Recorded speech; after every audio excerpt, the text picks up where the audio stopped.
Bonjour tout le monde, ici le DM à cravate. Donc aujourd'hui, je réponds à la question 3 de la saison 3 de RPG Week. La question est sur est-ce qu'on peut s'amuser avec des jeux de rôle où il n'y a pas de point de vie? Donc j'aimerais tout de suite m'excuser pour l'absence de décor qu'il y a en arrière de moi. Je me prépare à déménager, donc d'ici quelques semaines, je vais avoir un nouveau lieu de tournage, un nouveau décor.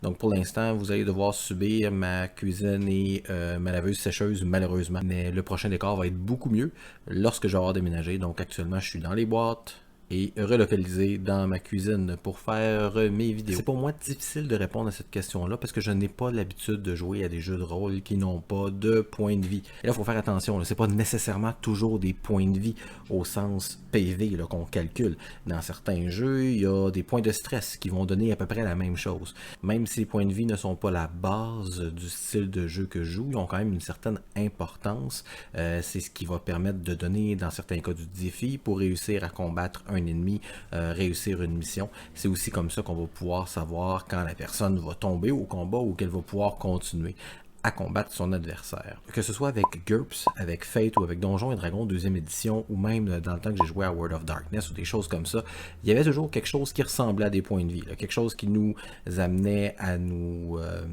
questionner sur la finalité de notre personnage. Puis c'était quand même intéressant, parce qu'un personnage n'est pas immortel. Un personnage va finir par se retrouver devant la grande faucheuse qui va finalement mettre fin à ses jours, et là, il va y avoir quelque chose d'intéressant à faire avec ça, que ce soit la fin du personnage ou une continuité en soi, parce que le personnage revient à la vie, il va se rendre compte de sa propre mortalité. En tout cas, dans mon souvenir, j'ai pas joué à des jeux où le point de vie n'était pas important, où il n'y avait pas quelque chose comme ça là, qui montrait que c'était la fin de l'aventure.